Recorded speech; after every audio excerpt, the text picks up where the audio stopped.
اور قرآن میں بار بار اس کا تکرار ہے اور واضح کیا ہے، یہ نہیں کہ مطلقاً بتا دیا اب اللہ کے نبی نے اس کی تشریح کی ہو، قرآن کے اندر واضح حکم دیا گیا اگر بیٹیوں کو حصہ نہیں مل رہا تو قیامت کے دن اس کی پکڑ ہوگی جو بندہ نہیں دے رہا۔ تو پھر آگے دوسرا حصہ جو ہے اس کے اندر پہلی بات فرمائے اوفوا بالعقود، عقود عقد سے ہے اور عقد کا مطلب ہے عہد کو پورا کرو۔ کیا مطلب؟ کسی کے ساتھ بات کرو تو اس کو پورا کرو، ایسا نہ ہو کل قیامت کے دن آپ کو آپ کی بات پر پکڑ ہو جائے، تو عہد کو پورا کرو۔ اسی وجہ سے تو اللہ کے نبی نے فرمایا لا ایمان لمن لا امانت لہ ولا دین لمن لا عہد لہ، کوئی ایمان نہیں اس بندے کا جو امانت دار نہیں ہے اور کوئی دین نہیں اس بندے کا جو عہد کی پاسداری نہیں کرتا، عہد کو وعدے کو پورا نہیں کرتا۔ پھر آگے حضور نے فرمایا آیت المنافق ثلاث، اگر وعدے کو پورا نہیں کر رہا، حضور فرما رہے ہیں منافق کی 3 نشانیاں، فرمایا اذا حدث کذب، جب بولتا ہے تو جھوٹ بولتا ہے، واذا وعد اخلف،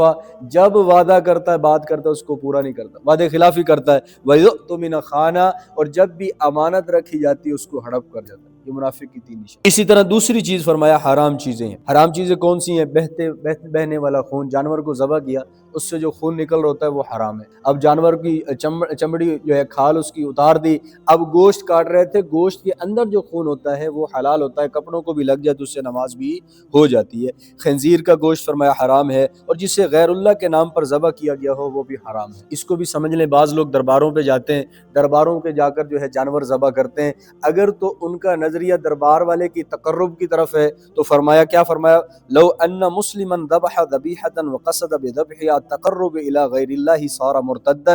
اگر تو وہ دربار پر جا کر مزار پر جا کر اس وجہ سے ذبح کر رہا ہے کہ اس قبر والے کا مجھے کیا ملے؟ قرب ملے، فرمایا تقرب الی غیر صار مرتدا، اب یہ ذبح کرنا والا کیا ہے؟ مرتد ہو گیا، اس کا ایمان جو ہے وہ ختم ہو چکا ہے، کیونکہ اللہ کے نام کے علاوہ کسی کے نام پر جانور ذبح کرنا، کسی کے تقرب کے لیے ذبح کرنا، یہ ہمارا اسلام ہمیں اس بات کی اجازت نہیں دیتا۔ باقی اگر وہ وسیلے کے طور پر کر رہے ہیں تو وسیلہ اگر دے رہے ہیں تو وسیلہ اللہ کہیں سے بھی سن سکتا ہے، ضروری نہیں اس وسیلے کے پاس جا کر وہیں دعا کرنی ہے۔ پھر اس کے اندر تیسری چیز جو ہے سورۃ مائدہ کا ابتدائی حصہ وہ ہے طہارت کے متعلق، وضو ہے، تیمم ہے، غسل ہے، وضو کے 4 فرائض ہیں، 13 سنتیں ہیں، اور اسی طرح جو ہے آگے تیمم کے 3 فرائض ہیں، 1 نیت ہے، 2 ضربیں ہیں، اور اسی طرح غسل کے 3 فرائض ہیں اور 5 سنتیں ہیں۔ یہ اہم مسائل تجارت کے ہیں، ان کو انسان سیکھے گا پھر ہی کامیاب ہوگا۔ ایک بندہ نماز پڑھ رہا ہے اس کے مسائل ہی نہیں سیکھ، وضو کر رہا ہے کن چیزوں سے وضو ٹوٹتا ہے وہ بھی اس کو نہیں پتا، اب تو وضو کیا ہے لیکن اس کا ٹوٹ بھی گیا کسی عمل کی وجہ سے،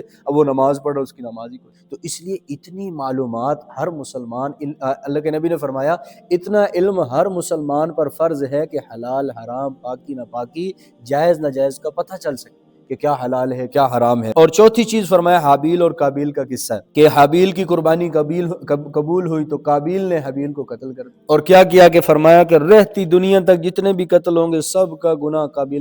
حابیل کے کھاتے میں جائے۔ کیوں؟ ابتدا اس نے کی تھی، پھر کوے کے ذریعے اللہ پاک نے جو ہے اس کو دفن کا طریقہ بھی بتایا تھا۔ اور 5ویں چیز فرمایا یہود و نصارہ کی پھر مذمت بیان کی۔ دیکھو شروع میں سورہ نساء کے آخر میں یہود و نصارہ کی مذمت ہے، سورۃ مائدہ کے ابتدا میں پھر یہود و نصارہ کی مذمت ہے۔ یہ لوگ خود کو اللہ تعالیٰ کا بیٹا کہتے، حالانکہ ان پر کیا ہے؟ اللہ کا عذاب بھی آتا ہے۔ نبی علیہ السلام کو ان کی طرف سے جو سرکشیاں ہوئیں ان پر تسلی دی گئی، مسلمانوں کو ان سے دوستی کرنے سے منع کیا گیا، اور حضرت داؤد اور عیسیٰ علیہ السلام کی زبان پر ان پر لعنت خداوندی مذکور ہوئی۔ پھر آخر میں کہا کہ یہ تمہارے خطرناک دشمن ہیں۔ اس پر نا ایک اور آخری بات سن لیں، آج کل سوشل میڈیا کا زمانہ ہے، بہت سے نئے اسکالر جنم لے۔ مومن کی مثال اللہ کے نبی نے فرمایا المؤمن غر کریم، مومن سیدھا سادہ ہوتا ہے۔ جتنی بھی یہ آپ کو چالیں چولیں نظر آ رہے ہیں لوگ، یہ سارے ایمان والے ہیں، اور ان کے اندر جو فرمایا کہ بالکل سیدھے سادے ہوتے ہیں عقائد کے اعتبار سے۔ اب وہ نئے اسکالر آ رہے ہیں، اپنی من مرضی کی تشریحات کر رہے ہیں، اپنی من مرضی کی احادیث کا جو ہے نعوذ باللہ انکار کر کے